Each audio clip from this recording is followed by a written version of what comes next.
I was left alone at the Airbnb. So the house we were staying at had phones, so anyone could call the house number. And I remember laying in bed and someone called. I didn't answer, so obviously they had to leave a voicemail. But I remember the voicemail was like this robotic edited voice, and it was like, "The view is so great here, I'm behind you, blah blah." Don't worry, it gets better.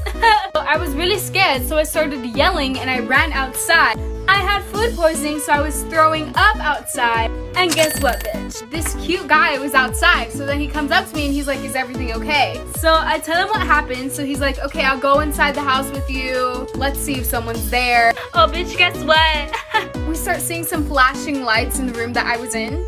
The owner was recording me.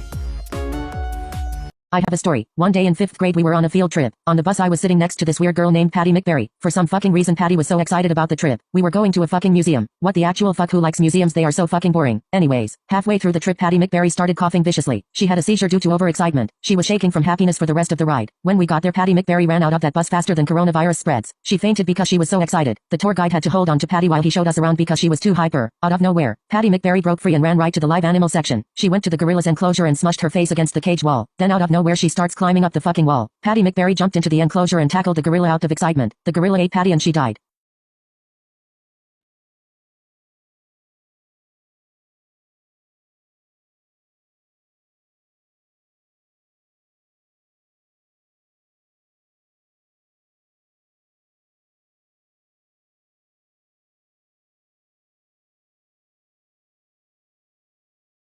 He starts holding my hand and he's like, "I always thought you were one of Jazzy's most beautiful friends. Age is just a number. I don't really like my wife." And I was like, that's disgusting. So I got to the point where I got really uncomfortable. I ran away and I went to go tell Jazzy's mom what her husband was telling me. So I go tell her, right? This is the best part.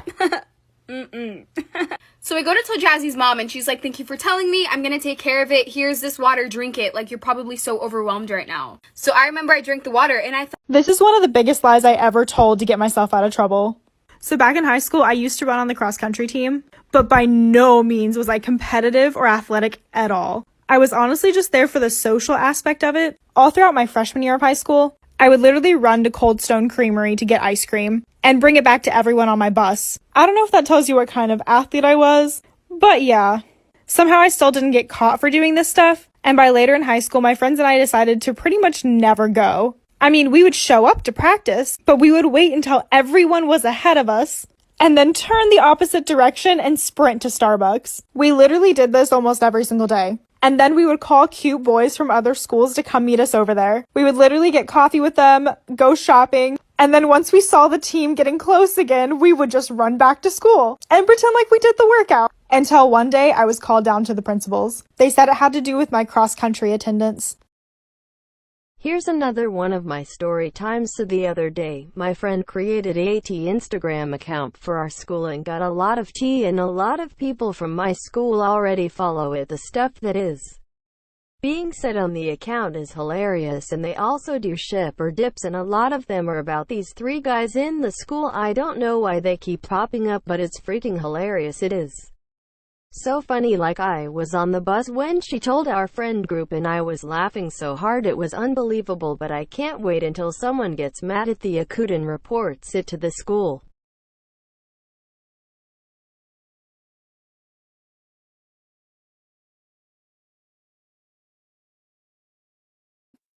There was this one guy, his name was James. He was a football player. He was pretty cute. Most girls were pretty attracted to him, but he was one of my really good friends at the time. And one of my friends in the group, let's call her Lucy, I guess she had a really, really big crush on him, but I had no idea at the time. One day at lunch, James sent me a funny meme on Snapchat, and I said, "Oh my gosh, you guys, look, this is so funny." And I could see, like, Lucy, she was so mad, I could just tell, and I was just really confused why. And basically, all my friends took sign language, and I was the only one in my group that took Spanish. So Lucy started signing. She was just signing like crazy, and I can tell she was really mad. And one of the girls in the group who I was closest to, we'll call her Lily, I leaned over and I was like, "Lily, like, what is she saying?"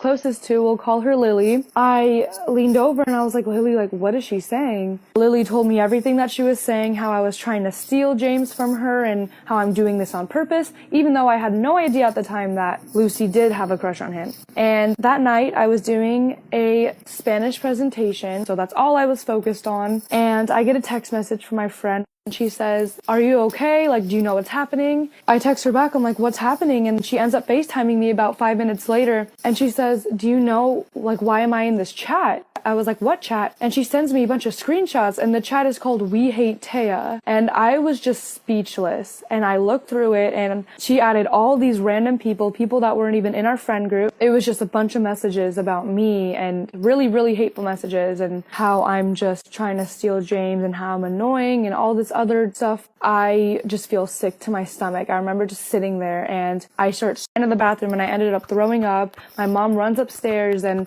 I just told her what happened. I'm crying hysterically. I was mentally just broken down. It was really bad. The next day, I felt pretty worthless, honestly. Like, I felt like I lost all my friends. Only one girl from the group stood by me. I'm a senior now, and Lucy's actually in my English class, but we're just acquaintances. I do forgive her, but I'll never forget what she did, and it'll always be there. And I'm on dance team now this year, and I have better friends now. So, lesson is, if you are in a group with friends and it's just getting really toxic, I suggest to just find better friends, because in the end, it's not worth it, because you will be dragged down with the negativity and the toxic energy that they bring. This is why I never trust anybody off of Roblox. A few years ago on Roblox, when I started playing Roblox, I would join a bunch of games and friend everybody in the game. I would even join different servers to friend more people. But this one time, I joined a server and I was very interested in the game, so I didn't friend anybody in that one. But I got a friend request from a girl named Ladybug134. Her name sounded very cool at the time, in my opinion, and I accepted it. Then I left the game to start chatting with her. She started chatting with me about saying, can I make a group chat with you and my friend on Roblox? I said, sure, why not? Because I meant more friends. Then in the group chat, I was saying hi, hello, and stuff like that, and the weird little XDs emojis and stuff like that. I was getting kind of confused because nobody else was talking in the chat. You will not believe what they chatted. Like for part 2. Part 2, sorry for the long wait. When I opened up the group chat, I got really nervous because it said, I know where you are. I started getting scared because it was 2 people knowing where I live. So I unfriended both of them and blocked them. I joined the same game and got another friend request from somebody. This time, the name was LadyMan256. Because in the beginning, it was Ladybug. So, I don't know. I accepted it because at the time, like I said, I thought having a lot of friends was cool. They chatted me linking my email. I got really nervous. When I clicked the email, it had pictures of me. I kept on getting spam accounts from my phone messages, and it kept on saying, why did you do that? Why did you do that? And I'm guessing it's because I blocked them. Like for part 3. This boy lied about his age just to date me. Story time. So I ran into his cousin, who just so happened to go to the same school as me. What a small world. Anyways, we start having a conversation, and she asked me, oh my god, are you dating Binky? And I was like, oh, how do you know that? Because at the time, I didn't know that she was his cousin. And he didn't go to the same school as me. So I didn't know how she would have known that. And then she tells me, oh, that's my cousin. As we're talking, she says, oh, are you going to go to his birthday party? And I'm like, no, he actually didn't tell me he was having a birthday party. Weird. And she's like, yeah, that's really weird because it's like coming up next week. And I'm just sitting here like, well, maybe he'll tell me. He probably just had a lot on his mind. And then she says, I can't believe he's going to be 16 already. Time flies. We're going to throw him a sweet 16 party. After she says that, I just look at her like, you mean 18, right? Like, you said 16. I think you meant 18. Sorry, there has to be a part 3.